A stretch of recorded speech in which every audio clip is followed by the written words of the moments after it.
Hello students, कैसे हो आप सब? क्या हाल चाल? I hope you all are doing great. So students, myself Kunjan Goyal, chemistry educator for IIT JEE, और आप आ चुके एक अमेजिंग से प्लेटफॉर्म पे ऑफ अनअकैडमी जीत, जहां पे हम सभी एजुकेटर्स ने प्रतिज्ञा ले ली है कि आपको आपका ड्रीम कॉलेज जो है वो दिलवा के ही रहना है. यहाँ पर यूट्यूब चैनल पे आपको सारा का सारा कंटेंट मिलेगा, फ्री ऑफ कॉस्ट मिलेगा. सो आज का टॉपिक ऑफ डिस्कशन है ऑप्टिकल आइसोमेरिज्म.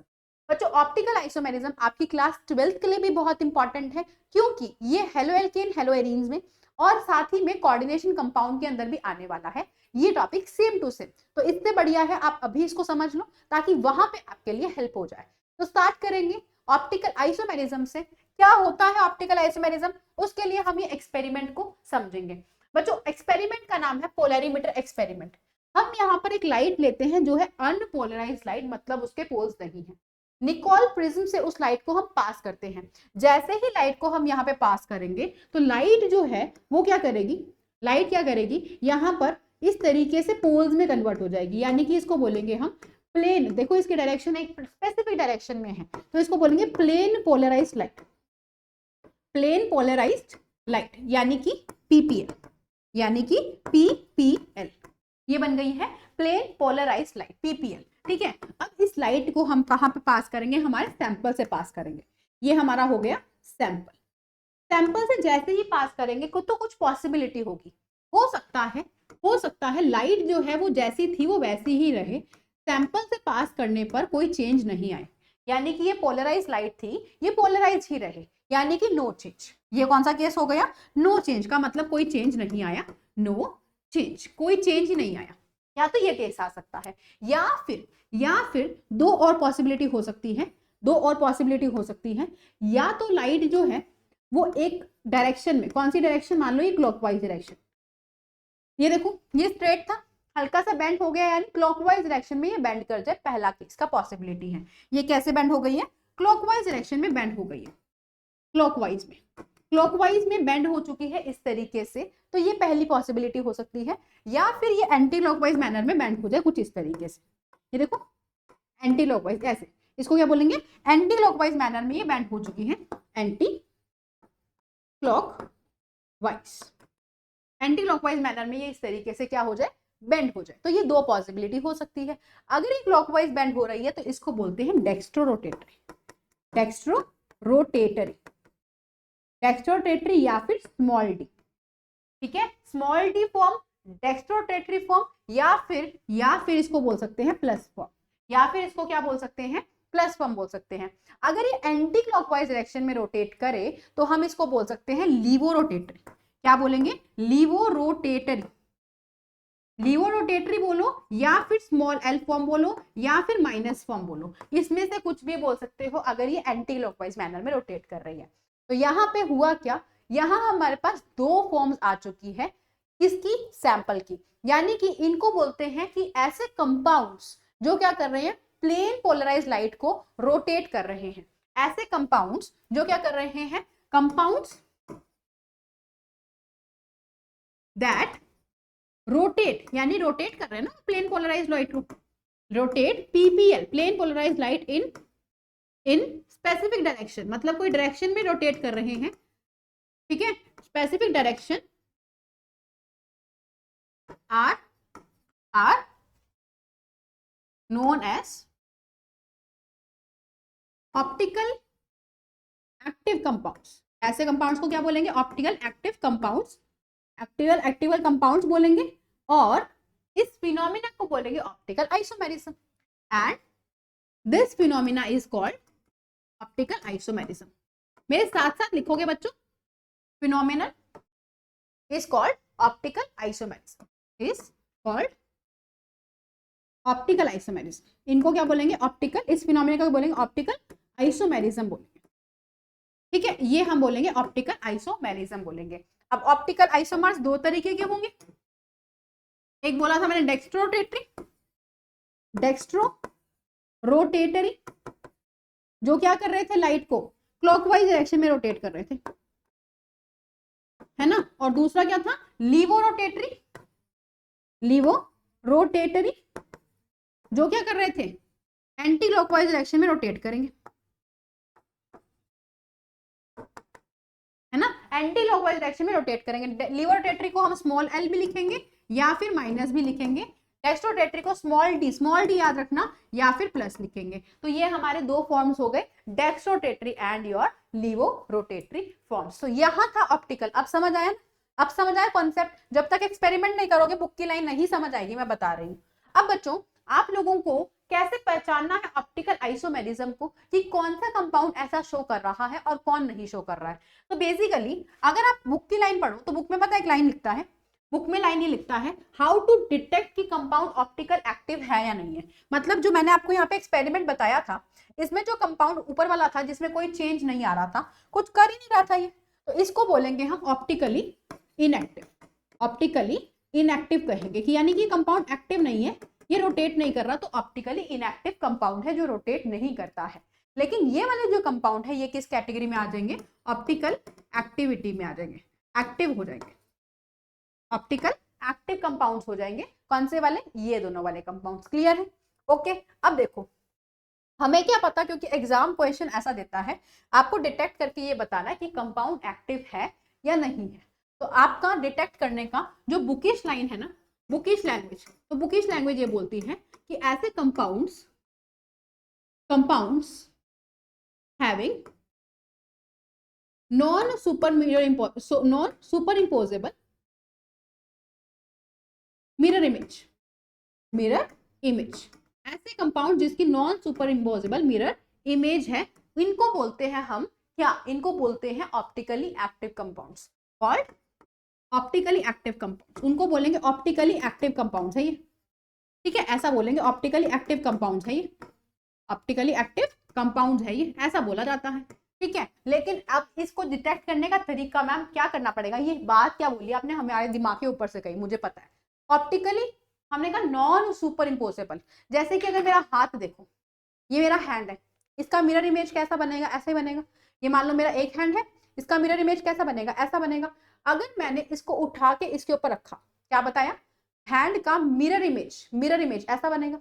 इसको उठा के इसके ऊपर रखो, ऐसे करके इसको उठा के इसके ऊपर रखो, क्या ये सुपर इम्पोज कर रहा है, मतलब पूरा कवर कर रहा है, क्या ये पूरा 100% कवर कर रहा है, तो नहीं मैम, थम्स कहाँ कवर कर रहे हैं, फिंगर्स कवर नहीं कर रही है। इसको बोलते हैं नॉन सुपर इम्पोजेबल, जो सुपर इम्पोज ना करे, समझे। तो यहाँ पे क्या है, no superimposable mirror image को बोलते हैं ऑप्टिकली एक्टिव कंपाउंड्स। मतलब ऐसे कंपाउंड्स क्या होते हैं, ऑप्टिकली एक्टिव होते हैं, जिसकी मिरर इमेज उसको ढके ना, कवर ना करे। ठीक है, तो यही चीज मैंने यहाँ पे लिखी। ठीक है, compounds having non superimposable mirror image called optically active compounds, ऐसे कंपाउंड्स को बोलते हैं ऑप्टिकली एक्टिव कंपाउंड्स बोलते हैं। चमका, अब देखो इसको शॉर्ट ट्रिक भी है क्या मैम लर्न करने की, ट्रिक याद करने के लिए बताऊंगी पहले, लेकिन ये देखो अल्फाबेट से समझते हैं। तो मान लो मैंने ए बनाया, ए को मेरे को चेक करना है क्या ये ऑप्टिकली एक्टिव है या नहीं है, एक बार अल्फाबेट से देखेंगे फिर ऑर्गेनिक कंपाउंड्स पे आएंगे। तो ए की मिरर इमेज इस तरीके से बनेगी, इसको पकड़ के इसके ऊपर रख के देखो, अगर इसके ऊपर रख के देखोगे तो ये पूरा कवर हो रहा है ना। इसको उठा के इसके ऊपर रखो, ये क्या है, ये मैम सुपर इम्पोजेबल है। क्या है ये, सुपर इम्पोजेबल है, तो इसको लिख देंगे सुपर इम्पोजेबल, सुपर इम्पोजेबल। अगर ये सुपर इम्पोजेबल है तो ये क्या हो जाएगा, ऑप्टिकली इनएक्टिव, ऑप्टिकली इनएक्टिव हो जाएगा, ऑप्टिकली इनएक्टिव हो जाएगा। ठीक है, चलो दूसरा कंपाउंड देखते हैं हम। दूसरा कंपाउंड हमारा मान लो बी बना दिया मैंने, बी इस तरीके से, बी का मिरर इमेज बनाओ। बी का मिरर इमेज कैसा बनेगा, इस तरीके से बनेगा, है ना। आपको एक फ्रीडम दे रहे हैं, एक फ्रीडम दे रहे हैं आपको कि जो मिरर इमेज बनता है आप उसको 180 डिग्री घुमा के भी देख सकते हो।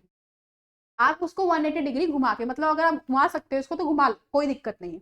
मैंने अगर इसको 180 डिग्री रोटेट किया तो ये क्या बन जाएगा, ये ऐसा नहीं बन जाएगा वापस, देखो घुमा के वापस वैसा नहीं बन जाएगा, बन जाएगा ना वापस भी। अगर ऐसा बन गया, अब इसको बताओ, अब इसको आप इसको इसके ऊपर उठा के रख के देखो, क्या ये सुपर इम्पोज कर जाएगा। हाँ जी मैम बिल्कुल, बी ही तो बन गया सेम टू सेम। तो ये क्या है, ये सुपर इम्पोजेबल है, ये क्या है, सुपर इम्पोजेबल है। फिर वापस क्या हो गया, ऑप्टिकली इनएक्टिव हो गया, ऑप्टिकली इनएक्टिव हो गया। सी को करके देखो, सी ये रहा, इसका मिरर इमेज बनाओगे ऐसा बनेगा, अगर 180 डिग्री घुमाओगे तो ऐसा बन जाएगा। तो ये क्या हुआ, क्या ये सुपर इम्पोजेबल है, क्या ये सुपर इम्पोजेबल है। हाँ जी मैम ये भी सुपर इम्पोजेबल है, सुपर इम्पोजेबल है, तो यहाँ पे क्या हो जाएगा, ऑप्टिकली इनएक्टिव हो जाएगा। क्या हो जाएगा, ये ऑप्टिकली इनएक्टिव हो जाएगा। अगर ऐसे ही आपने बना के देखा, एक और एग्जांपल लिख देती हूँ जी का। जी को मैंने मिरर इमेज बनाया, जी का मैंने मिरर इमेज बनाया, कुछ इस तरीके से बनेगा, है ना, इस तरीके से बनेगा। अगर आप इसको 180 पे घुमा के देखो, अगर आप इसको 180 डिग्री पे घुमा के देखो, तो 180 पे घुमाने के बाद आपको, आपके पास क्या बन जाएगा, ये घूम के कुछ ऐसा तो नहीं बन जाएगा, ऐसा कुछ बन जाएगा, है ना, 180 पे घुमाने के बाद। तो बताओ क्या ये सुपर इम्पोज कर रहा है? नो मैम, ये सुपर इम्पोज नहीं कर रहा है, नहीं कर रहा ना, ये नॉन सुपर इम्पोजेबल बन गया। क्या बन गया? नॉन सुपर इम्पोजेबल बन गया। अभी शॉर्ट ट्रिक बताऊंगी, लेकिन पहले कॉन्सेप्ट सीख लो। शॉर्ट ट्रिक सारे के सारे शॉर्ट ट्रिक पे लगे पड़े, मुझे पता है, लेकिन पहले कॉन्सेप्ट सीखो, फिर शॉर्ट ट्रिक मजा आएगा। नॉन सुपर इम्पोजेबल है, इस वजह से क्या हो जाएगा, ऑप्टिकली एक्टिव हो जाएगा। क्या हो जाएगा? ऑप्टिकली एक्टिव हो जाएगा बच्चों। क्या हो जाएगा? ये ऑप्टिकली एक्टिव हो जाएगा। इसी तरीके से हम निकालते हैं कौन कंपाउंड ऑप्टिकल एक्टिव है और कौन सा नहीं है। लेकिन अब कहोगे कि मैम यहाँ पर हमें तो बहुत डिफिकल्ट हो जाएगा घुमा घुमा के देखना, है ना, ये हमारे पास रोटेशन करना, कोई शॉर्ट ट्रिक बता दो हमारे काम आ जाए। तो आपको बस ये देखना है प्लेन ऑफ सिमेट्री। क्या देखना है? Plane of symmetry. ये शॉर्ट ट्रिक है, ठीक है, जीजी मैम की स्टाइल में है short trick. Plane of symmetry देख दो, प्लेन ऑफ सिमेट्री देखो। अगर प्लेन ऑफ सिमेट्री पोस, यानी कि पोस प्लेन ऑफ सिमेट्री, अगर प्लेन ऑफ सिमेट्री प्रेजेंट है और दूसरा एब्सेंट है, अगर प्लेन ऑफ सिमेट्री मॉलिक्यूल के अंदर प्रेजेंट है लेट्स से, तो हमारा मॉलिक्यूल क्या होगा? ऑप्टिकली इनएक्टिव हो जाएगा, ऑप्टिकली इनएक्टिव हो जाएगा। उसके पास पोस यानी प्लेन ऑफ सिमेट्री प्रेजेंट है, यानी वो एक प्लेन से कट कर सकता है दो इक्वल हाफ्स के अंदर, उसको बोलते हैं प्लेन ऑफ सिमेट्री। अगर एब्सेंट है तो बोलेंगे optically inactive, optically active, optically active बोलेंगे। क्या बताया? देखो कंपाउंड की non superimposable mirror image होने से वो कंपाउंड ऑप्टिकली एक्टिव हो जाता है। ये काम करना बहुत डिफिकल्ट होता है कि कंपाउंड दिया, मिरर इमेज बनाओ, फिर चेक करो। तो इससे बढ़िया एक मैम शॉर्ट ट्रिक बता दो। तो ट्रिक क्या करनी है, आपको देखना है क्या कंपाउंड में प्लेन है या नहीं है। अगर उसमें प्लेन ऑफ सिमेट्री है जो उसको दो इक्वल हाफ में कट कर रहा है, मतलब कंपाउंड क्या है हमारा? ऑप्टिकली इनएक्टिव है। लेकिन अगर प्लेन नहीं है मतलब कंपाउंड हमारा ऑप्टिकली एक्टिव है। सिंपल सी बात। चमका, अगर हमारे पास इसी एग्जांपल्स में मैम करके दिखाओ, ट्राई करके, हमें कैसे पता, हम कैसे माने। आप देखो पहला कंपाउंड, क्या इसमें ए में प्लेन ऑफ सिमेट्री है? प्लेन ऑफ सिमेट्री मतलब होता है एक ऐसा प्लेन जिससे मॉलिक्यूल दो इक्वल हाफ्स में कट हो जाए, दो इक्वल हाफ्स में क्या हो जाए? कट हो जाए। तो मैम ये रहा ना प्लेन, तो दिख गया, ये रहा प्लेन, है ना, ये प्लेन रहा, इसमें दो इक्वल हाफ में कट गया, तो प्लेन है, इस वजह से ऑप्टिकली इनएक्टिव है। तो प्लेन ऑफ सिमेट्री क्या है? पोस प्रेजेंट, इसीलिए ऑप्टिकली इनएक्टिव है। मैम बी के अंदर है प्लेन ऑफ सिमेट्री, चलो चेक करके बताओ, बी के अंदर है? बी के अंदर है, हाँ जी मैम, ये रहा बी के अंदर, ये रही प्लेन ऑफ सिमेट्री, देखिए ये रही प्लेन ऑफ सिमेट्री, है ना। तो ये प्लेन से वो इक्वल हाफ में कट हो रहा है, तो इसमें भी क्या है? प्लेन ऑफ सिमेट्री प्रेजेंट है, इसी वजह से ये ऑप्टिकली, प्लेन ऑफ सिमेट्री क्या है? प्रेजेंट है, इसीलिए ऑप्टिकली क्या है? इनएक्टिव है। ठीक है, अच्छा मैम सी में बताओ, सी में है बताओ। अगर आप लोगों को पता है ना कमेंट सेक्शन में हाँ ना बता दिया करो, ठीक है, उसी वीडियो को पॉज करके उसी इंस्टेंट पे यस नो बता दिया करो। इसमें भी है प्लेन ऑफ सिमेट्री है तो ये भी ऑप्टिकली इनएक्टिव हो जाएगा, पोस्ट प्रेजेंट है तो ये भी ऑप्टिकली इनएक्टिव हो जाएगा। इस वाले पे जाओ, जी के अंदर, भैया इस पे आप भूल के भी कहीं प्लेन देखोगे तो कहोगे कि मैम प्लेन कहाँ पे है, कहीं दिख रहा है जी पे प्लेन? कहीं पे नहीं है, किसी से भी नहीं है, तो यहाँ पे प्लेन ऑफ सिमेट्री नहीं है, पोस्ट एब्सेंट है, और जो एब्सेंट होती है तो उसको एक्टिव कहते हैं। सबका कॉन्सेप्ट। ऐसे ही हम ऑर्गेनिक कंपाउंड्स पे भी निकाल सकते हैं, ऑर्गेनिक कंपाउंड्स पे भी निकाल सकते हैं। ऑर्गेनिक कंपाउंड्स पे निकाल के देखें, ऑर्गेनिक कंपाउंड्स पे निकाल के देखें, चलो चेक करते हैं ऑर्गेनिक कंपाउंड्स पे। ऑर्गेनिक कंपाउंड्स में बच्चों मान लो मेरे पास एक ऑर्गेनिक कंपाउंड है कार्बन, ठीक है, ये मैंने जैसे टेट्राहेड्रल अरेंजमेंट होती है वैसे बना के देखो। अगर मान लो मैंने लगाया हाइड्रोजन यहाँ पे, हाइड्रोजन यहाँ पे, CH3 यहाँ पे और Cl यहाँ पे, याद रखना हमेशा। अगर आप कहोगे कि मैम यहाँ पर कैसे देखें हम प्लेन ऑफ सिमेट्री, बच्चों ये टेट्राहेड्रल है, यहाँ पे एक टर्म आती है कायरल कार्बन। कायरल कार्बन क्या होते हैं? कायरल कार्बन, कायरल कार्बन ऐसे कार्बन होते हैं जिसपे चारों ग्रुप, कार्बन जिसपे चार ग्रुप लगे होते हैं ना, चारों के चारों अलग ग्रुप हो, यानी कि उसको बोलते हैं कायरल। तो carbon having 4 different groups, 4 different groups, उसको बोलते हैं कायरल कार्बन, डिफरेंट ग्रुप्स, इसको बोलते हैं क्या है? कायरल कार्बन, इसको बोलते क्या है? कायरल कार्बन बोलते हैं। इस पॉइंट को नोट डाउन करो। कायरल कार्बन क्या होता है? कार्बन हैविंग 4 डिफरेंट ग्रुप्स, ऐसा कार्बन जिसपे चारों ग्रुप क्या हो? अलग ग्रुप लगे हों। अब देखो, ठीक है, ऐसे कार्बन को बोलेंगे कायरल कार्बन, और आप एक टर्म लिख सकते हो asymmetric carbon, asymmetric carbon, asymmetric carbon बोलेंगे। तो बच्चों यहाँ पे आ जाओ, अपने पास ये कार्बन है, इस पे चारों ग्रुप लगे हुए हैं, क्या चारों ग्रुप सेम है या अलग है? बच्चों यहाँ पर दो ग्रुप सेम दिखाई दे गए। अब आपके पास है ना ये प्लेन में, आपने इसको कट करा, आप इसको कट कर सकते हो मॉलिक्यूल को इस तरीके से कि ये कट हो जाए, ये कट हो जाए और ये कट हो जाए, मतलब आप इस तरीके से टेढ़ा कट कर सकते हो इसको। ये CH3 बाहर आ रहा है, Cl अंदर जा रहा है, तो आप इसको ऐसे कट कर सकते हो, है ना। तो आप इसको कुछ इस तरीके से कट करो कि आपका H और H एक दूसरे को रिफ्लेक्ट करेगा। तो यहाँ पर आप ये मान के चलो, अगर कायरल नहीं है, कोई भी दो ग्रुप सेम हो गए, तो उसको हम कहेंगे प्लेन प्रेजेंट होगा ही होगा, क्योंकि ये टेट्राहेड्रल है। इस तरीके से कोई दो को कट करोगे, एक दोनों को एक दूसरे को रिफ्लेक्ट करेंगे, तो ये हाइड्रोजन और हाइड्रोजन इस प्लेन से कट करोगे तो हाइड्रोजन हाइड्रोजन एक दूसरे को रिफ्लेक्ट करेंगे, तो इसके पास प्लेन ऑफ सिमेट्री प्रेजेंट है। पीओएस क्या है इसके पास? प्रेजेंट है, और प्रेजेंट है तो ये ऑप्टिकली क्या हो जाएगा? इनएक्टिव हो जाएगा। ऑप्टिकली क्या हो जाएगा? इनएक्टिव हो जाएगा। यानी हम ये कहेंगे कि अगर मेरे मॉलिक्यूल में प्लेन नहीं है तो उसके लिए मेरे पास कायरल कार्बन होगा। अगर मेरे पास ये फर्स्ट केस हो गया, यानी कि no chiral carbon, chiral carbon नहीं है, तो हमेशा याद रखना कि वो हमारा क्या होगा? ऑप्टिकली इनएक्टिव होगा ही होगा। अगर सेकंड केस ले लें कि मान लो उसके पास वन कायरल कार्बन है मैम, वन कायरल कार्बन है, वन कायरल कार्बन उसके पास अगर प्रेजेंट है, लेट्स से ये रहा कार्बन, उस पे चारों ग्रुप क्या लगे हुए हैं? डिफरेंट, यानी H, Cl, Br और ये रहा CH3, चारों ग्रुप क्या लगे हैं? अलग अलग लगे हैं, मतलब 4 डिफरेंट ग्रुप्स हो गए इसके पास। क्या हो गए? 4 डिफरेंट ग्रुप्स हो गए इसके पास। अगर बच्चों इसके पास चारों ग्रुप डिफरेंट है तो इसको बोलेंगे कायरल। क्या बोलेंगे इसको? कायरल बोलेंगे। अगर चारों ग्रुप अलग है तो सोच के देखो, कैसे भी कट कर लो, चार अगर मेरे हाथ है, ये रहा मेरा हाथ, इसमें सारी फिंगर्स अलग अलग लेंथ की है ना, तो आप इसको कट कर नहीं सकते, ऐसे मत कर देना, ये वाला नहीं तरीका बोल रहे, इस तरीके से करके देखो, ठीक है। तो ये क्या बन जाएगा मेरे पास? अगर ऐसे भी कट करोगे तो सोचो आगे और पीछे का हाथ का भी डिफरेंस है ना, सेम नहीं है। ओके, पीछे नेल्स है और आगे नेल्स नहीं है, ठीक है। तो यहाँ पे क्या है? 4 different group chiral carbon. POS क्या हो जाएगा? एब्सेंट। अगर एब्सेंट तो ऑप्टिकली क्या हो जाएगा? एक्टिव हो जाएगा। ऑप्टिकली क्या हो जाएगा? एक्टिव हो जाएगा। इस तरीके से हमें ऑप्टिकल एक्टिविटी निकालनी होती है, यानी जितने कायरल कार्बन होंगे उस हिसाब से, मतलब एक कायरल कार्बन में हमने देख लिया। बच्चों आप लोगों को एक क्वेश्चन देती हूँ, आप लोग मुझे इसमें जरूर बताना कि इसके अंदर कितने कायरल कार्बन है, ठीक है, इसमें कितने कायरल कार्बन है। ओके, ट्राई करके देखना जरूर, ये कितने कायरल कार्बन लेके चल रहा है, ठीक है, ये कितने कायरल कार्बन लेके चल रहा है, इस कंपाउंड में कितने कायरल कार्बन है। आप लोग एक बार वीडियो पॉज करो, एक बार ट्राई जरूर करो, एक बार ट्राई करो और फिर मेरे को बताना कितने निकल के आ रहे हैं। देखो मेरी बात सुनना, अब मैं बताती हूँ, वीडियो पॉज करना जरूर, कोशिश करना, लेकिन फिर आंसर देखना, ठीक है, एटलीस्ट ट्राई योरसेल्फ। बच्चों ये कार्बन देखो, इस पे चारों ग्रुप क्या है? अलग है। आप कहोगे मैम सारे तो कार्बन है, बट कार्बन के आगे वाले ग्रुप देखो वो अलग है, तो ये कायरल कार्बन हो गया। नंबर ऑफ कायरल कार्बन निकालने, नंबर ऑफ कायरल कार्बन आप लोगों को निकालने, कितने कायरल कार्बन है यहाँ पे। तो ये रहा एक कायरल कार्बन।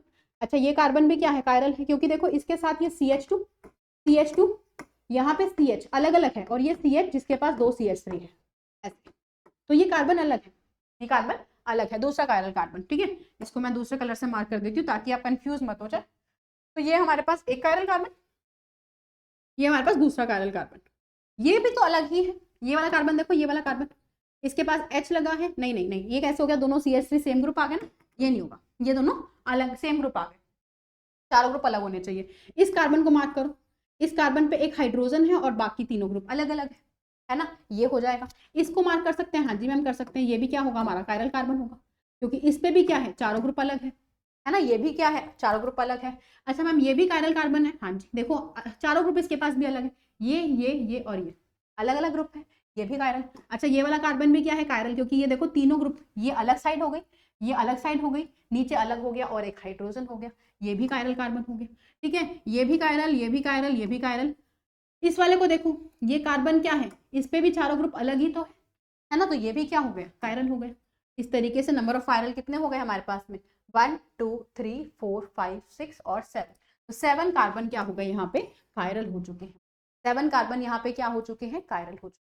ऐसे कायरल कार्बन आपको डिटेक्ट करना होता है बच्चों। एक एग्जाम्पल मैं दूंगी, ये होमवर्क के लिए है, आप लोग ट्राई करना, ऐसा मत करना कि कोई कह दे कि मैम हमसे नहीं होगा तो हम नहीं करेंगे, है ना, ऐसा नहीं करना बच्चों।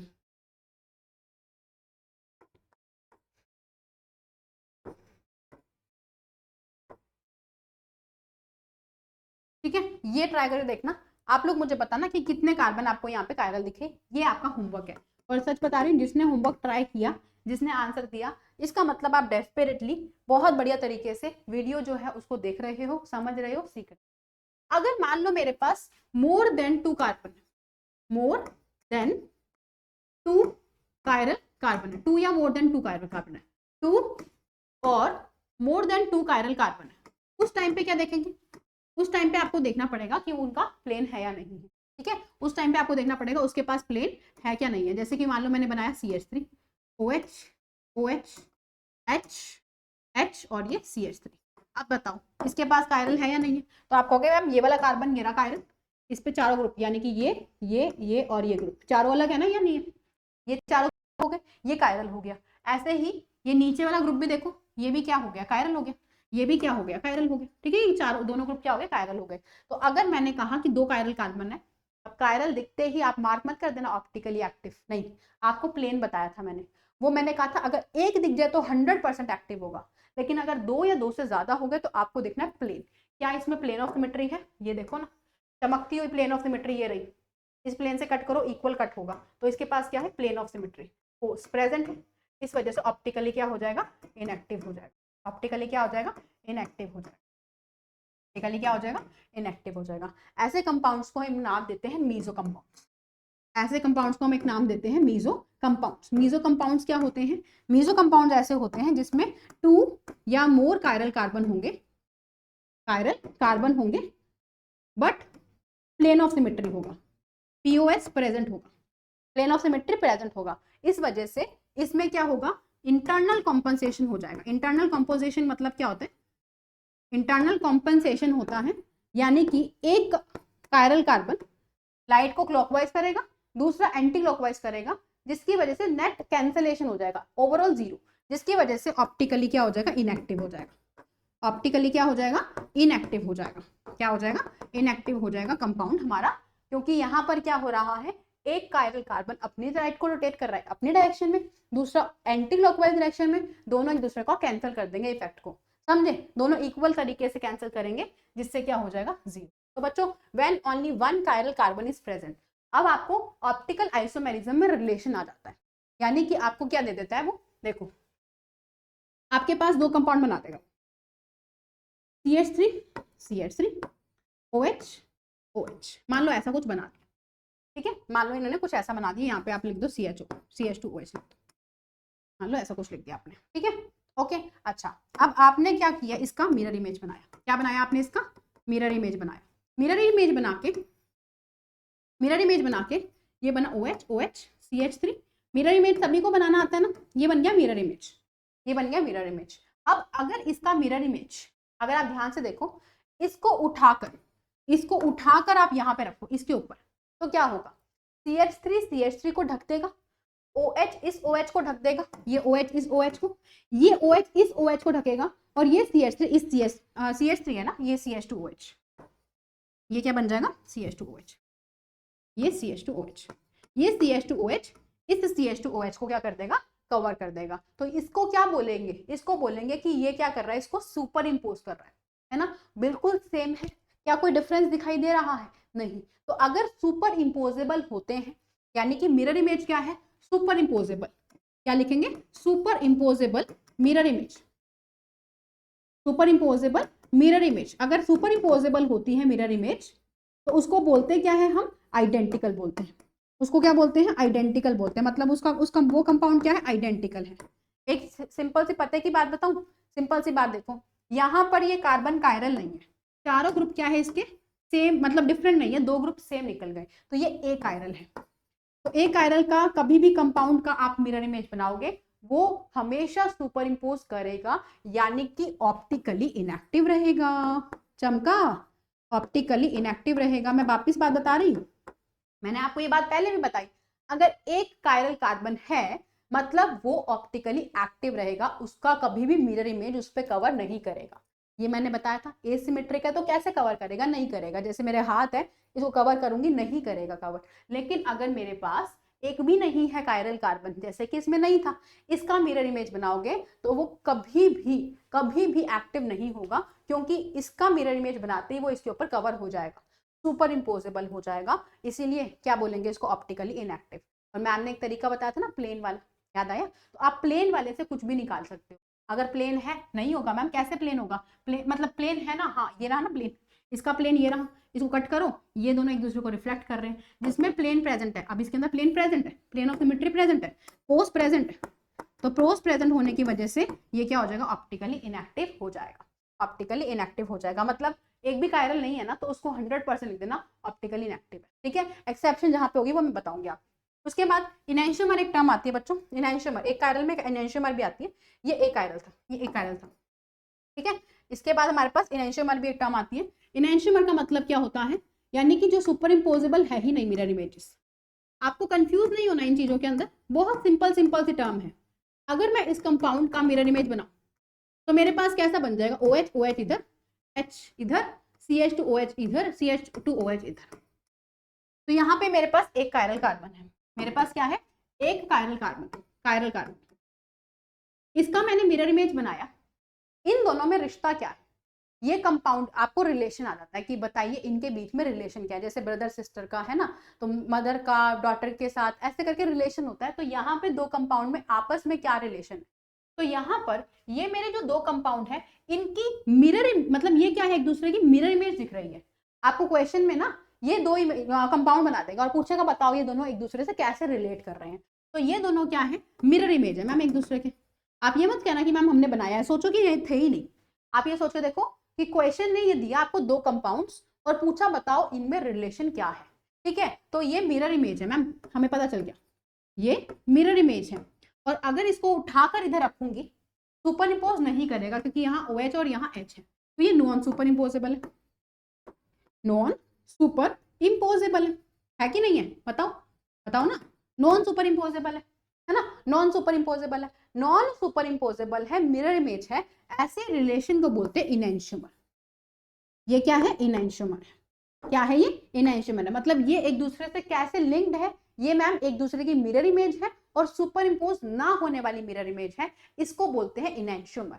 टर्म का कॉन्सेप्ट क्लियर हुआ, non superimposable mirror image को क्या बोलते हैं, इनैंशियोमर बोलते हैं। तो ये क्या हो गए बच्चों हमारे पास, इनैंशियोमर हो गए। और याद रखना जब भी इनैंशियोमर होते हैं ये ऑप्टिकली क्या होंगे, एक्टिव होंगे, क्योंकि नॉन सुपर इम्पोजेबल है, ये दोनों क्या होंगे, ऑप्टिकली एक्टिव होंगे, दोनों ही क्या होंगे, ऑप्टिकली एक्टिव होंगे। आपको चेक करना है ऑप्टिकल एक्टिविटी का, प्लेन देख लो, इनके अंदर प्लेन क्या होगा, एब्सेंट होगा, तभी तो ऑप्टिकली एक्टिव है ये चमका, इसीलिए ये ऑप्टिकली एक्टिव है, ठीक है। अगर मान लो हमारे पास नेक्स्ट केस है, दो कायरल कार्बन है, तो एक एक कैटेगरी बनाऊंगी, ध्यान से देखना बच्चों, बहुत मजेदार होगी, मजा आएगा देख के। मैंने एक आपके सामने कंपाउंड बनाया, एक बार ध्यान से देखना,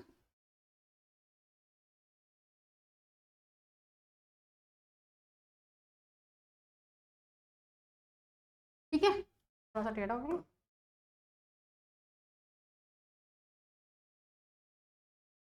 चल तो यहाँ पे लगा देते हैं CHO, CH2OH, OH OH HH, अब OH OH HH CHO CH2OH CHO OHH OHOH और CH2OH, फिर यहाँ लगाते हैं CHO OHH HOH और यहाँ पे CH2OH।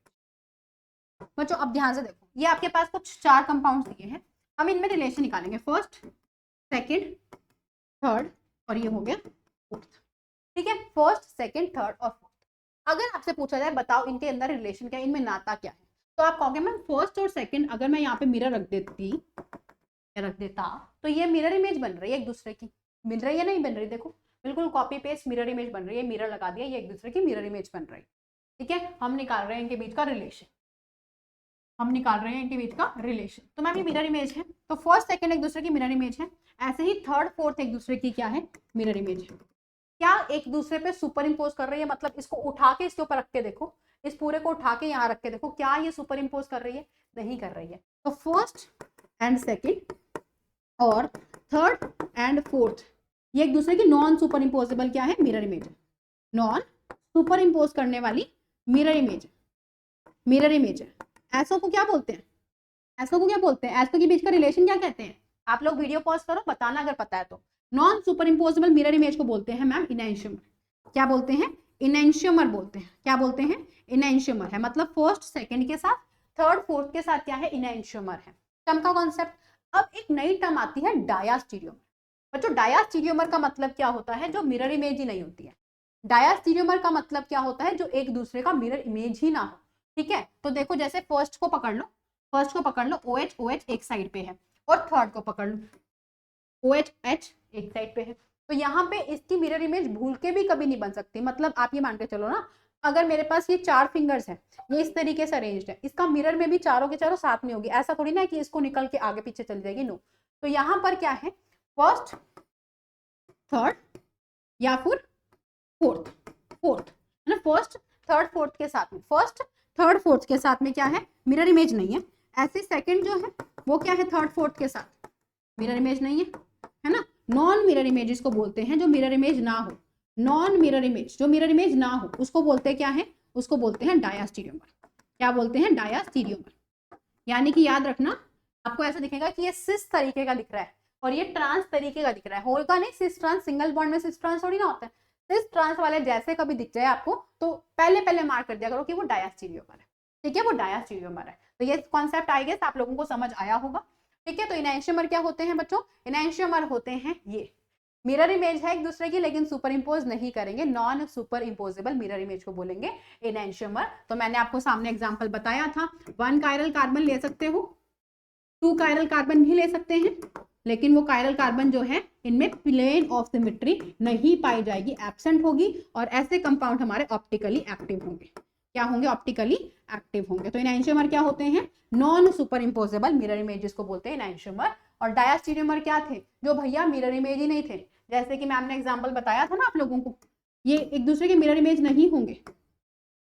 ये देखो, मान लो मैंने आपके सामने कुछ ऐसा बनाया और दूसरा कंपाउंड मैंने आपको दे दिया इस तरीके से। ये क्या है? एक दूसरे के मिरर इमेज ही नहीं है ना। तो ये नॉन मिरर इमेजेस हमारे पास हो गए हैं। आगे चलते हैं बच्चों, मीजो कंपाउंड। मीजो कंपाउंड मैंने आपको बताया था। मीजो कंपाउंड क्या होते हैं? 2 या 2 से ज्यादा कायरल कार्बन है, प्लेन ऑफ सिमेट्री और सेंटर ऑफ सिमेट्री। कोर्स क्या है? Plane of symmetry, plane of symmetry या फिर सेंटर ऑफ सिमेट्री जो है इनके पास प्रेजेंट हो। ठीक है, सेंटर ऑफ सिमेट्री इनके पास प्रेजेंट होगी, सेंटर ऑफ सिमेट्री इनके पास प्रेजेंट होगी। एग्जांपल करके देखें, देखो ये एग्जांपल आप देखो ध्यान से, OH OH HH CHO और यहाँ पे CHO। क्या ये कायरल कार्बन है? क्या ये कायरल कार्बन है? क्या ये कायरल कार्बन है? मैम इस पे चारों ग्रुप अलग अलग है। क्या ये कायरल कार्बन है? मैम इस पे भी चारों ग्रुप अलग अलग है। और एक ऊपर वाला, तो जिस पे 4 ग्रुप अलग अलग होते हैं वो कायरल है। तो इस पे 2 कायरल कार्बन है। क्या इसमें प्लेन ऑफ सिमेट्री है? कायरल देखते ही मेंशन मत कर देना ऑप्टिकली एक्टिव, देख लेना, बहुत गलती होगी, है ना, गलत होगा। तो यहाँ पे प्लेन ऑफ सिमेट्री मैम ये रहा प्लेन ऑफ सिमेट्री, ये रही मैम प्लेन ऑफ सिमेट्री। इसके पास प्लेन ऑफ सिमेट्री है, ऊपर वाला नीचे वाले को कट कर रहा है, मतलब प्लेन के तरीके से रिफ्लेक्ट कर रहा है। तो इसके पास प्लेन ऑफ सिमेट्री पाई जा रही है, इस वजह से ये ऑप्टिकली क्या हो जाएगा? इनएक्टिव हो जाएगा। ऑप्टिकली क्या हो जाएगा? इनएक्टिव हो जाएगा। तो ऐसे कंपाउंड जिसके अंदर प्लेन पाया जाता है वो ऑप्टिकली इनएक्टिव कंपाउंड्स कहलाए जाते हैं। तो ये मीजो कंपाउंड का एग्जांपल है जिसमें ऑप्टिकली इनएक्टिव हो रहे हैं। समझा बच्चों? नोट डाउन कर लो इसको। यहां तक आई गेस आप लोगों को सभी को क्लियर होगा। अगर डाउट लग रहा है तो बच्चों पूछ सकते हैं। ठीक है, आगे चलते हैं। उसके बाद आता है रेसिमिक मिक्सचर। बच्चों अगर मेरे पास डी वाला जो था ना डेक्स्ट्रोरोटेटरी, एक कंटेनर में डी था, एक कंटेनर में एल था, सेम ही कंपाउंड का एक डेक्स्ट्रोरोटेटरी था और एक लिबोरोटेटरी फॉर्म था। याद रखना, जो ये इनैंशियोमर हम बनाते हैं ना मिरर इमेजेस, यानी कि ये वाले कहाँ गए? ये वाले। तो अगर ये डी है तो ये क्या हो जाएगा? एल हो जाएगा। अगर ये डी है तो उसका मिरर इमेज क्या हो जाएगा? एल हो जाएगा। ठीक है, जो मिरर इमेज क्या होते हैं? नॉन सुपर इम्पोजेबल होते हैं, यानी इनैंशियोमर होते हैं, वो एक दूसरे के क्या होते हैं? वो एक दूसरे के क्या होते हैं? डीएल फॉर्म्स होते हैं। एक डी है तो दूसरा क्या हो जाएगा? ऑटोमेटिकली एल हो जाएगा। तो अगर मैंने 50% डी को ले लिया और 50% एल को ले लिया, दोनों को मिक्स कर दिया, तो मेरे पास एक मिक्सचर बनेगा जिसको बोलेंगे डी एंड एल मिक्सचर।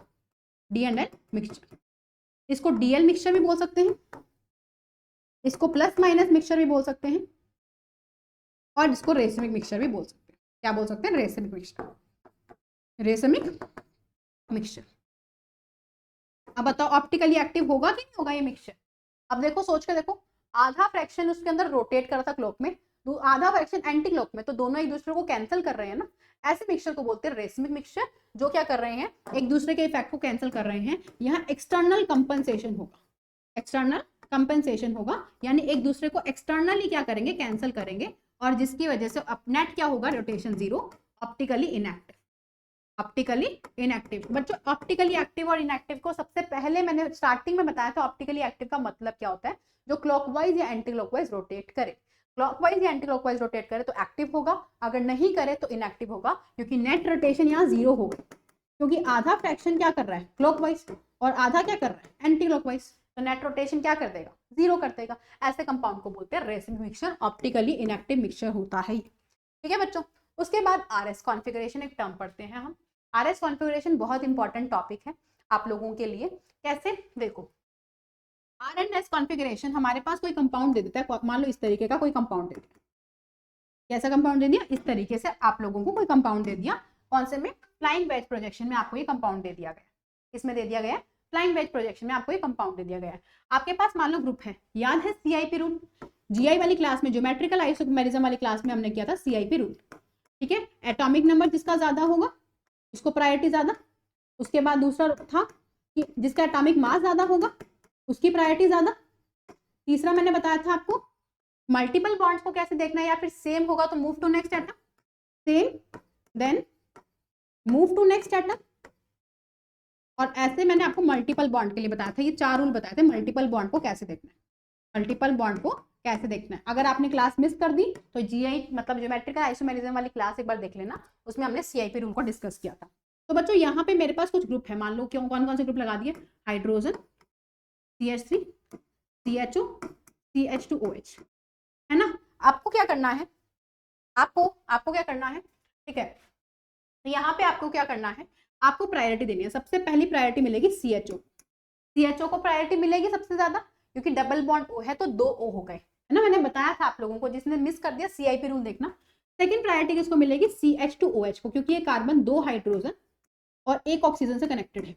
ये कार्बन डबल बॉन्ड O है ना, तो कार्बन 2 ऑक्सीजन और 1 हाइड्रोजन लिख देते हैं, डबल बॉन्ड का मतलब 2 ऑक्सीजन, यहाँ पे कार्बन 3 हाइड्रोजन से कनेक्टेड है। तो सोचो सबसे ज्यादा क्या है, जितना नंबर ज्यादा ऑक्सीजन एटॉमिक नंबर ज्यादा है तो पहला इसको, दूसरा इसको, तीसरा इसको, और फोर्थ इसको मिल जाएगा, फोर्थ इसको मिल जाएगा। तो यहाँ पे मेरे पास क्या है, यहाँ पे मेरे पास क्या है, मेरे को रोटेट होना है 1 से 2, 2 से 3, 3 से 4, तो 1 से 2, तो ऐसे जाएगा 1 से 2, है ना, देखो वापस 1 से 2 कैसे जाएगा, 1 से 2, 2 से 3, 3 से 4, मेरे को आर के जैसा दिख रहा है, कैसा दिख रहा है, मेरे को आर के जैसा दिख रहा है। आर को किस में कन्वर्ट कर देंगे, आर को आर में रखेंगे, तो यहाँ पर हमारे पास क्या हो जाएगा, आर कॉन्फ़िगरेशन हो जाएगा राइट साइड पे एज ए क्लॉकवाइज। तो आर याद रखना, जब क्लॉकवाइज रोटेट हो रहा हो आर लिखेंगे, अगर एंटी क्लॉकवाइज रोटेट हो रहा हो तो एस लिखेंगे। तो यहाँ पे लिख देना, अगर क्लॉकवाइज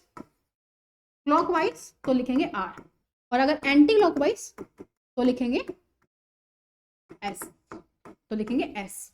और नोट पॉइंट आपका इस पॉइंट में ये है कि अगर, नोट पॉइंट आप लोगों का ये है, अगर इफ लोवेस्ट प्रायोरिटी वाला ग्रुप कहां पे आ रहा है, लोवेस्ट प्रायोरिटी वाला ग्रुप आ रहा है आपका वेज पे, लोवेस्ट प्रायोरिटी मतलब फोर्थ प्रायोरिटी वाला आ रहा है उस पे, वेज पे, इस पे, वेज पे, वेज पे, वेज वाला कौन सा, डार्क वाला जो बॉन्ड था ना उस पे। तो अगर आपका आर कॉन्फ़िगरेशन आ रहा है उसको चेंज करके आप एस कर दोगे, और अगर आपका एस कॉन्फ़िगरेशन आ रहा है तो उसको चेंज करके आप आर कर दोगे।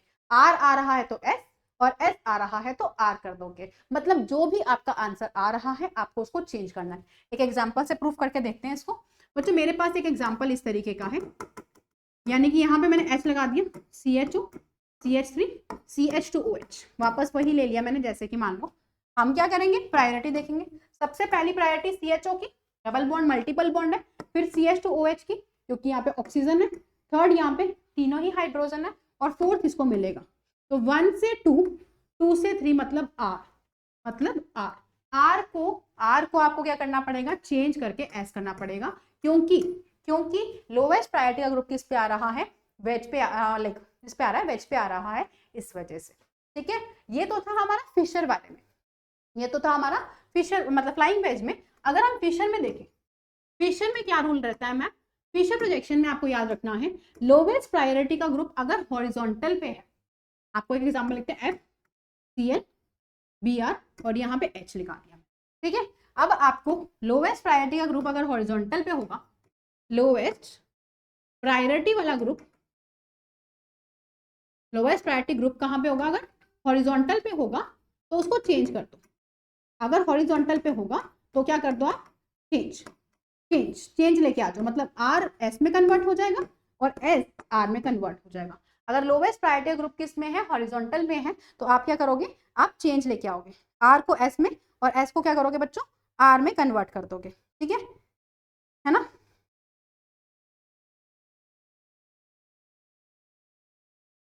ओके बच्चों, क्लियर है। चलो आगे देखते हैं, ट्राई करके देखते हैं। यहाँ पे मेरे पास एक एग्जांपल है, H C L B R और एच, प्रायोरिटी मार्क करते हैं, सबसे ज्यादा एटॉमिक नंबर हाई प्रायोरिटी 2 3 और 4, तो यहाँ पे 1 से 2, 2 से 3, 3 से 4, एंटी क्लॉकवाइज जा रहा है मतलब एस, एंटी क्लॉकवाइज जा रहा है मतलब एस भी बनाने के लिए ऐसे बनाते हैं, एंटी क्लॉकवाइज जाते हैं, ठीक है। तो एस एस क्योंकि लोवेस्ट प्रायोरिटी ग्रुप कहाँ पे, हॉरिजॉन्टल पे है, तो इसको क्रॉस करके क्या करोगे, आर, जो भी आपका आंसर आएगा उसको उल्टा कर दो, आर है तो एस है तो आर, ठीक है, आर है तो एस और अगर एस है तो आर। आप कुछ और ट्राई करोगे, मैं एक और एग्जांपल दे देती हूँ आपको, C H O C H two C H three C H three और यहाँ पे ओ एच, ठीक है, यहाँ पे ओ एच, ठीक है। चलो ट्राई करके देखते हैं। सबसे पहला नंबर मिलेगा ऑक्सीजन को 1, दूसरा नंबर मिलेगा किसको, इनमें तीनों ही कार्बन है, कार्बन में डबल बॉन्ड ओ को नंबर 2 मिलेगा, इसको नंबर 3 मिलेगा, क्योंकि मैम ये कार्बन 2 हाइड्रोजन से और 1 कार्बन से कनेक्टेड है, यहाँ पे कार्बन हाइड्रोजन और ऑक्सीजन था डबल बॉन्ड के साथ, तो कार्बन डबल बॉन्ड ऑक्सीजन मतलब 2 oxygen, carbon double bond oxygen मतलब 2 ऑक्सीजन और 1 हाइड्रोजन, और यहाँ पे CH3 मतलब तीनों के तीनों क्या है, हाइड्रोजन है मैम, तीनों के तीनों क्या है, हाइड्रोजन है, तो ये बन गया मेरा इसका ऑर्डर। अब क्या करेंगे, नंबर 4 इसको मिलेगा, 1 से 2, 2 से 3, 3 से 4, तो बन क्या रहा है, आर, आर मतलब क्योंकि क्लॉकवाइज रोटेट हो रहा है, तो हम क्या लिखेंगे, क्लॉकवाइज की वजह से आर लिखेंगे, तो कॉन्फ़िगरेशन आर बन जाएगा, और आर बिल्कुल सही है क्योंकि हॉरिजॉन्टल पे नहीं है, वर्टिकल पे है। लोवेस्ट प्रायोरिटी ग्रुप किस पे होना चाहिए, वर्टिकल पे, वर्टिकल पे है, ठीक है बच्चों। इस तरीके से तो आपको कुछ क्वेश्चन देती हूँ, आप लोग ट्राई करना जरूर इसको, O H C L B R, ठीक है ऐसे, और इसको वर्क नंबर 1 लिख देना, नंबर 2 वाला क्वेश्चन ट्राई करना, ठीक है, O H H H C H O और ये आ जाएगा C H two O H, इसमें कार्बन को मार्क करते हुए बताना कि कौन सा कार्बन कैसा है, ठीक है, कौन सा कार्बन कैसा है, ये चीज ट्राई करना, ओके ठीक है बच्चों। चलो अच्छा, डीएल कॉन्फ़िगरेशन बच्चों, दूसरा कॉन्फ़िगरेशन आ गया डीएल कॉन्फ़िगरेशन। क्या होता है डीएल में, आपके पास डीएल के अंदर याद रखना कि आपके पास ये किस में होता है, ऐसे कार्बोहाइड्रेट्स के अंदर होता है, किसमें होता है, कार्बोहाइड्रेट्स के अंदर होता है, कार्बोहाइड्रेट्स के अंदर ये कॉन्फ़िगरेशन होता है, ठीक है। किससे ये डिराइव किया गया, ग्लिसरैल्डिहाइड से डिराइव किया गया है, किससे डिराइव किया है, ग्लिसरैल्डिहाइड से डिराइव किया है, ग्लिसरैल्डिहाइड से डिराइव किया, ग्लिसरैल्डिहाइड में क्या होता था, इस तरीके से टॉप पे लगा होता था CHO OH H और CH2OH। बच्चों ये कैपिटल D कैपिटल L है, डेक्स्ट्रोरोटेटरी लिबोरोटेटरी से कंफ्यूज मत हो जाना, ठीक है, वो अलग है। तो यहाँ पे मेरे पास OH की पोजीशनिंग के अकॉर्डिंगली देखेंगे, जो हमारे पास टॉप पे लिखा हुआ मिले CHO, देखो ऐसे कंपाउंड्स जिसमें टॉप पे आपको लिखा हुआ मिले CHO, बॉटम पे लिखा हुआ मिले CH2OH, उससे जस्ट ऊपर वाला कार्बन यानी कि ये, इससे जस्ट ऊपर वाला कार्बन यानी कि ये, इस पे अगर OH कहाँ पे है, राइट पे है, OH कहाँ पे है, राइट पे है, तो उसको बोलेंगे कैपिटल डी फॉर्म, क्या बोलेंगे, कैपिटल डी। और अगर OH किस पे है, लेफ्ट पे है, तो उसको बोलेंगे क्या, उसको बोलेंगे क्या, स्मॉल कैपिटल एल फॉर्म, क्या बोलेंगे, कैपिटल एल फॉर्म बोलेंगे। OH राइट पे तो इसको बोलेंगे कैपिटल डी फॉर्म, और अगर इसका मैंने मिरर इमेज बना दिया तो OH लेफ्ट पे चला जाएगा, है ना, तो इसको क्या बोलेंगे, इसको बोलेंगे हम एल फॉर्म, क्या बोलेंगे, एल फॉर्म बोलेंगे। ये तो सिंपल था, अगर मैंने थोड़ा सा चेंज करके बड़ा कार्बन ले लिया, देखो जैसे इस तरीके से,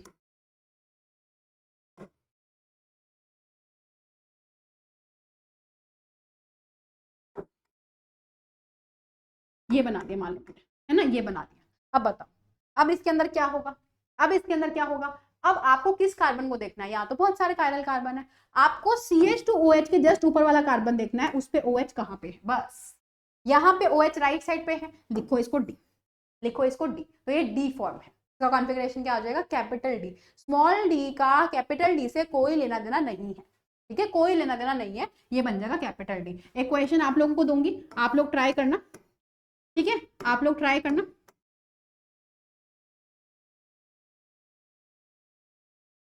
ये एक बार आप लोग ट्राई करना कि आप लोगों का क्या आ रहा है, कैपिटल D आ रहा है या स्मॉल d आ रहा है, आंसर मुझे बताना कमेंट सेक्शन के अंदर, ठीक है बच्चों। Okay, out of the following the alkene that exhibit optical isomerism, तो ऐसा क्वेश्चन आता है कि इनमें से कौन सा एल्कीन ऑप्टिकल आइसोमेरिज्म शो करेगा, कौन सा एल्कीन ऑप्टिकल आइसोमेरिज्म, तो 2 मिथाइल 2 पेंटीन, 1 2 3 4 5, 2 पे मिथाइल और 2 पे पेंटीन, मतलब ये है ना, ऐसा ही होगा, 2 मिथाइल 2 पेंटीन, ठीक है। तो आप देखो ऑप्टिकल के लिए मैंने क्या कहा था, डबल बॉन्ड मत चेक करने लग जाना, ज्योमेट्रिकल नहीं देख रहे, ऑप्टिकल, कायरल कार्बन ढूंढो, क्या कोई कायरल कार्बन है, नहीं है मैम, हटा दो इसको। क्या कोई कायरल कार्बन है जिसपे चारों ग्रुप अलग है, नहीं है। 3 मिथाइल 2 पेंटीन, 1 2 3 4 5, 3 पे मिथाइल है, 2 पे पेंटीन है, यानी कि ऐसे, है ना, 2 पे पेंटीन है, क्या इसमें कायरल कार्बन है, ढूंढ के देखो, क्या इसमें कोई कायरल कार्बन है, नहीं मैम नहीं है। क्या इसमें कोई कायरल कार्बन है, नहीं है मैम, कोई कार्बन के ऊपर चारों ग्रुप अलग नहीं है, कल को इसको कहा तो ये अपना डबल बॉन्ड वाला कार्बन है, ठीक है, 4 ग्रुप देखने हैं, ये भी नहीं है। 4 मिथाइल 1 पेंटीन, 4 मिथाइल 1 पेंटीन, 1 2 3 4 5, 4 पे मिथाइल है, 1 पे पेंटीन है, मतलब ऐसे। तो अब क्या मैम इसके पास है, क्या मैम इसके पास है, बताना भाई, क्या लग रहा है या नहीं है। इस कार्बन को देखो, इस पे दोनों ग्रुप CH3 सेम सेम है, नहीं है, इसके पास भी कायरल कार्बन नहीं है, ऑप्शन लग रहा है ये वाला होगा, 3 मिथाइल 1 पेंटीन, ये हो सकता है, 1 2 3 4 5 पेंटीन, 1 2 3, 3 पे मिथाइल है, 3 पे मिथाइल है और 1 पे पेंटीन है, मतलब ऐसा, मतलब ऐसा। क्या इसके पास चारों ग्रुप अलग है, देखो इस कार्बन के पास चारों ग्रुप अलग है, मिला, मिला, ये कायरल कार्बन दिख गया, एक कायरल कार्बन, 1 कायरल कार्बन, मतलब ऑप्टिकली एक्टिव हो जाएगा, ऑप्टिकली एक्टिव हो जाएगा, ऑप्शन 4 को मार्क कर, ठीक है बच्चों, क्लियर, चमका कॉन्सेप्ट। आगे चलते हैं, which of the following will have meso isomer also, meso मतलब क्या होता है, वही प्लेन वाला, जिसके पास प्लेन में 2 इक्वल कट हो रहा है, 2 क्लोरोब्यूटेन, 2 क्लोरोब्यूटेन 1 2 3 4, 2 क्लोरोब्यूटेन, तो यहाँ पे तो भैया अपने को कायरल कार्बन दिख गया, एक ही है।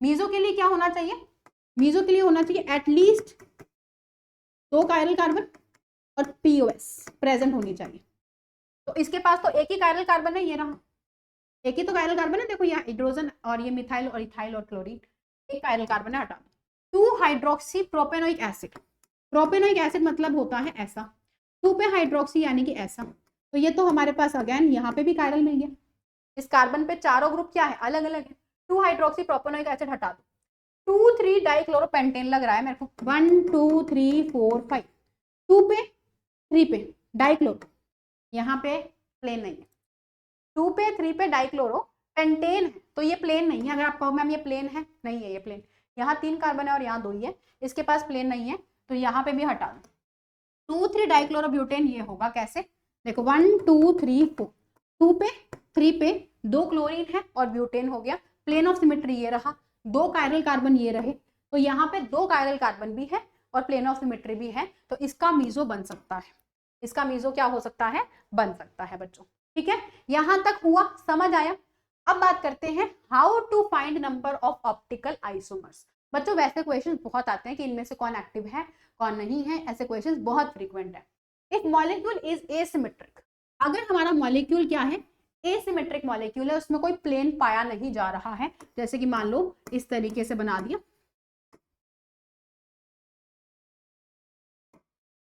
इसमें कोई प्लेन नहीं है, नहीं है ना कोई प्लेन, आप कहोगे प्लेन कहाँ पे, ऊपर CHO नीचे CH2OH है, प्लेन थोड़ी ना ऐसे कट के कट थोड़ी ना आएगा ये, इसके पास प्लेन नहीं है, तो अगर आपके पास एसिमेट्रिक है तो ऑप्टिकल आइसोमर्स के लिए आप फॉर्मूला लगाओगे 2 की पावर n, n क्या बता रहा है, number of stereo centre, stereo centre मतलब कि कितने कायरल कार्बन, कायरल कार्बन लिखते हैं, कायरल कार्बन, ठीक है, कितने कायरल कार्बन है, तो यहाँ पे जैसे मेरे पास कितने कायरल कार्बन है, जिनमें चारों ग्रुप अलग है, एक ये रहा और एक ये रहा, कायरल कार्बन 2 है, तो 2 कायरल कार्बन, तो 2 की पावर 2 यानी कि कितना आ जाएगा 4, 4 will be are number of optical isomers.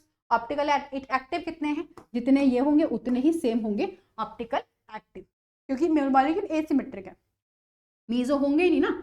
Optically inactive isomers मतलब मीजो वाले, मीजो होगा ही नहीं, मीजो में तो प्लेन चाहिए होता है, क्योंकि यहाँ पे एसिमेट्रिक है तो प्लेन ही नहीं होगा। और रेसिमिक के लिए क्या करेंगे बच्चों, 2 की पावर n-1, क्या करोगे 2 की पावर n-1, कितना हो जाएगा 2 की पावर 2-1 यानी कितना हो जाएगा 2 की पावर 1 यानी कि 2 आ जाएगा, क्या आ जाएगा 2 आ जाएगा। ठीक है, ऐसे याद रखना रेसिमिक के लिए। उसके बाद आता है इफ मॉलिक्यूल इज सिमेट्रिक, क्या है मॉलिक्यूल सिमेट्रिक है, सिमेट्रिक के केस में n इवन दे रही है। सिमेट्रिक कैसे देखो जरा, सिमेट्रिक कैसे, यानी कि ऐसे मान लो OH OH CHO CHO CHO CHO और यहाँ HH, ये मॉलिक्यूल सिमेट्रिक है, देखो ये रहा ना प्लेन, ये इसको ये रिफ्लेक्ट कर रहा है, सिमेट्रिक मॉलिक्यूल, सिमेट्री है इसके पास में, प्लेन ऑफ सिमेट्री पाया जा रहा है, फोर्स पाया जा रहा है। ठीक है, तो यहाँ पे फोर्स पाया जा रहा है, तो ऑप्टिकल आइसोमर की शॉर्ट ट्रिक है यहाँ पे 2 की पावर n1 प्लस 2 की पावर n/2-1।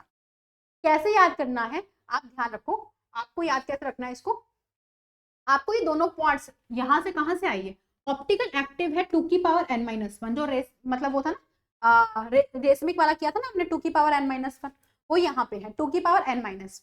और ऑप्टिकली इनएक्टिव यानी मीजो वाले कितने हो गए हैं 2 की पावर n/2-1, मतलब इन दोनों में बस फर्क किसका है, बाय 2 लगा दिया है ना। तो टोटल निकालना हो तो टोटल के लिए तो ऑप्टिकल आइसोमर्स होगा, तो इसको टोटल कर दो दोनों को, किन दोनों को 2 की पावर n-1 प्लस 2 की पावर n/2-1, दोनों को ऐड कर दो, टोटल आ जाएगा समका। उसके बाद अगर रेसिमिक निकालना है तो जितने एक्टिव है डिवाइड कर दो 2 से, रेसिमिक मिक्सचर आ जाएगा, क्या आ जाएगा रेसिमिक मिक्सचर आ जाएगा, दोनों को डिवाइड कर दो, ऑप्टिकल एक्टिव को डिवाइड कर दो, ऑप्टिकल एक्टिव को डिवाइड कर दो 2 से समका। ठीक है, तो कैसे निकालें, अगर मान लो यहाँ पे मेरे को निकालना है n की वैल्यू कितनी हो गई 2 हो गई ना इस क्वेश्चन के लिए, तो यहाँ पे क्या करेंगे 2 की पावर ऑप्टिकल आइसोमर के लिए, ऑप्टिकल आइसो 2 की पावर n-1 यानी कि 2-1 प्लस 2 की पावर n/2 मतलब 2/2-1 कितना बन जाएगा 2 की पावर 1 प्लस 2 की पावर 1-1 यानी 0। अब कोई कह रहा है ना 2 की पावर 0 तो 0 कर दो मैम, तो 2 प्लस किसी की पावर 0 होती है तो 1 करते हैं, तो ये आ जाएगा 3। ऑप्टिकल आइसोमर कितना आ जाएगा 3। ऑप्टिकली एक्टिव कितने हो जाएंगे, ऑप्टिकली एक्टिव कितने होंगे 2 की पावर n-1, तो 2 की पावर 2-1 यानी कि 2 की पावर 1 यानी कितना आ जाएगा 2 आ जाएगा। और उसके बाद मीजो कितने हो जाएंगे, मीजो वाले कितने हो जाएंगे 2 की पावर n/2 -1, तो 2 की पावर 2/2 मतलब 1 मतलब 0, 2 की पावर 0 यानी कि 1 आ जाएगा। टोटल करेंगे तो 3 अपने आप निकल जाएगा। और मीजो के लिए क्या कर देंगे, एक्टिव को डिवाइड कर दो 2 से, तो एक्टिव कितने थे 2/2, तो यहाँ पे क्या आ जाएगा रेसिमिक मिक्सचर आ जाएगा 2/2 यानी कि 1। इस तरीके से अपन निकालते हैं। ये किसके लिए था, इवन वाले केस पे। अगर मैम ऑड हो, अगर n का वैल्यू हमारे पास ऑड हो, एग्जांपल बनाए n का वैल्यू ऑड है, ऑड के लिए क्या करेंगे, मान लो मैंने कुछ एग्जांपल बनाया OH OH OH H H H CHO और ये बन गया CHO, प्लेन ऑफ सिमेट्री है मैम, ये रही प्लेन ऑफ सिमेट्री है ना, प्लेन ऑफ सिमेट्री दिखी ना, सेंटर में प्लेन ऑफ सिमेट्री है। तो बच्चों प्लेन ऑफ सिमेट्री होने की वजह से अब देखो इस बार थोड़ा सा ट्विस्ट है, 2 की पावर n-1 प्लस ये माइनस होगा माइनस 2 की पावर n-1 प्लस 1/2, समझे क्या किया हमने। देखो आपको याद क्या करना है, आपको याद करना है एक्टिव को मीजो से प्लस करेंगे टोटल आएगा। इस बार एक्टिव में आपके पास 2 की पावर n-1 पहले वाली थी, अब इसमें से माइनस कर दो, माइनस किसको करना है मीजो को। क्या था मीजो, पिछली बार था 2 की पावर n/2-1 था, इस बार n-1 होल बाय 2 है, बस इतना सा चेंज है।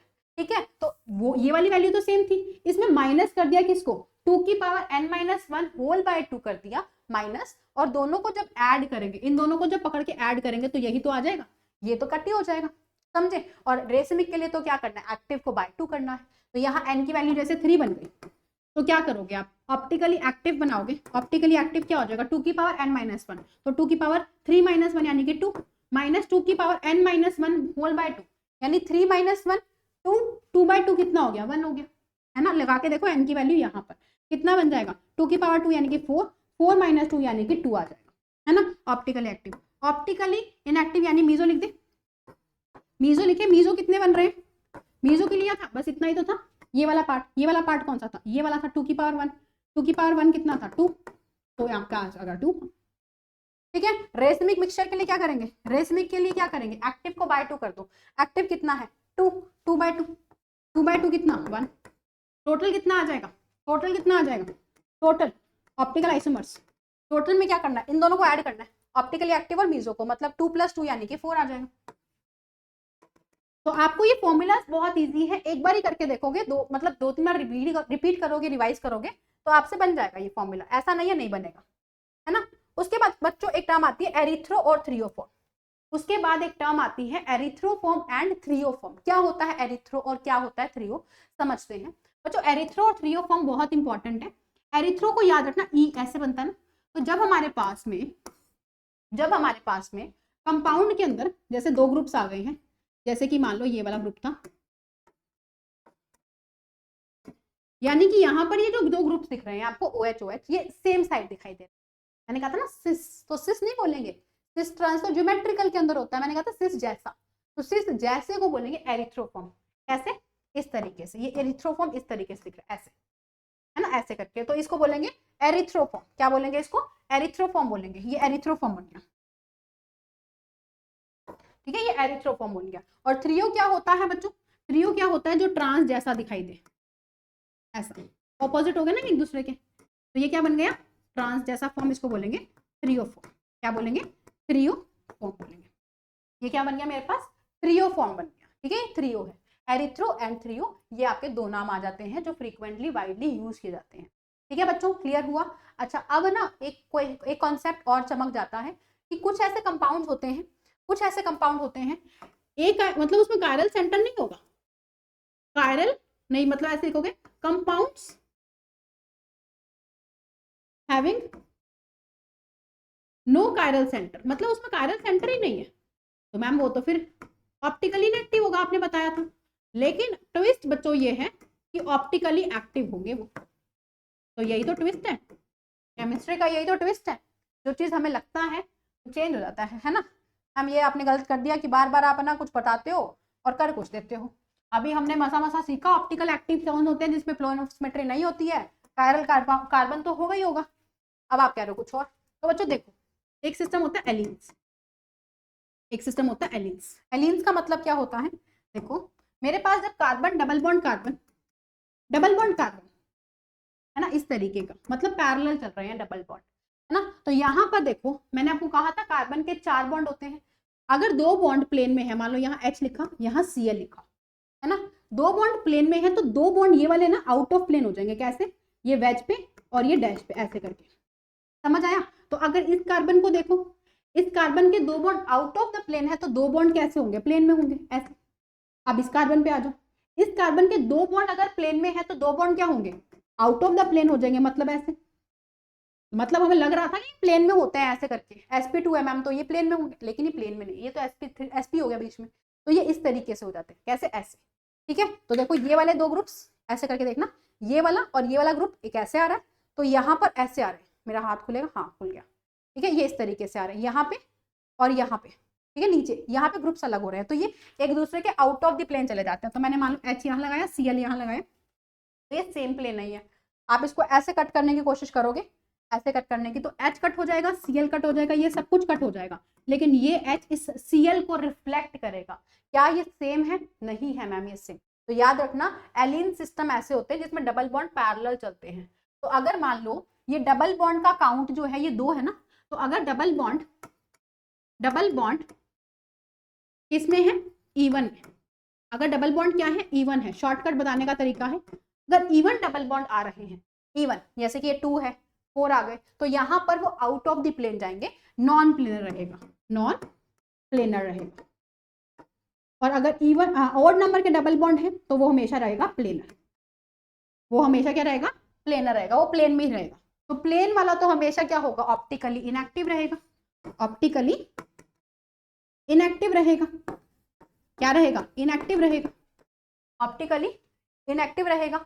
और अगर हम इसकी बात करें तो यहाँ पर ये क्या रहेगा, प्लेन नहीं है, यहाँ पे प्लेन नहीं है, non planar, non planar, non planar ये दोनों सेम नहीं है, ये दोनों सेम नहीं है। जब ये दोनों सेम ना हो तो यहाँ पे याद रखना ये ऑप्टिकली एक्टिव होगा, प्लेन नहीं है ऑप्टिकली एक्टिव होगा। मतलब याद रखना है ये दोनों सेम नहीं होने चाहिए और ये दोनों सेम नहीं होने चाहिए, तो इसमें भी कंडीशन होती है, इसमें भी क्या होती है, कंडीशन होती है। लास्ट बच्चों एक और सिस्टम पढ़ेंगे बाइफिनाइल्स का, बस बाइफिनाइल्स का, बाइफिनाइल का। बच्चों बाइफिनाइल मतलब दो बेंजीन रिंग। क्या होती है बाइफिनाइल, दो बेंजीन रिंग। अगर दो बेंजीन रिंग में आपके यहाँ पे ऑर्थो पे बड़े बड़े ग्रुप आ जाए, यहाँ पे बड़े बड़े ग्रुप आ जाए, ठीक है, याद रखना ये इसका सेम नहीं होना चाहिए और ये इसका सेम नहीं होना चाहिए। अगर बल्कि ग्रुप रहेंगे ऑर्थो पे, बल्कि ग्रुप रहेंगे कहाँ पे, ऑर्थो पे, तो ये क्या बन जाएगा हमारा, ये क्या बन जाएगा हमारा, बल्कि ग्रुप ऑर्थो पे, तो यहाँ पे नॉन प्लेनर, यानी ये एक दूसरे से रिपेल करके आउट ऑफ द प्लेन चले जाएंगे, नॉन प्लेनर बन जाएगा। और जो नॉन प्लेनर होगा वो ऑप्टिकली क्या हो जाएगा, एक्टिव हो जाएगा, ऑप्टिकली क्या हो जाएगा, एक्टिव हो जाएगा। तो बच्चों यहाँ तक आई होप आप लोगों को समझ आया होगा। याद रखना ये ग्रुप सेम नहीं होने चाहिए, मतलब अगर ये ए है ये बी और ये ए है तो ये बी, ये सेम नहीं होने चाहिए, तभी ये ऑप्टिकली एक्टिव होगा। तो आई ट्रूली होप कि आपको ये सब कुछ समझ में आया होगा। Do let me know in the comment section how was the session for all of you guys. यहाँ पर हमने ऑप्टिकल आइसोमेरिज्म कंप्लीट किया। अगर कोई प्रॉब्लम लग रही है तो पूछ सकते हो, नेक्स्ट क्लास हमारी कन्फर्मर्स की हो जाएगी, ठीक है। सो आई ट्रूली बिलीव आप लोगों को सेशन अच्छा लगा हो। अगर कोई प्रॉब्लम है तो यार कमेंट सेक्शन आप लोगों के लिए हमेशा एक्टिव है, हम पूरी की पूरी टीम आप लोगों के लिए डेस्परेटली वेट करते हैं कि आपका कोई प्रॉब्लम है तो हम उसको रिजॉल्व करें। So I hope session was useful for you, helpful for you. Do let us know in the comment section. Don't forget to like and share, and see you all there in the next coming class. Till then, bye bye, see you all and good luck.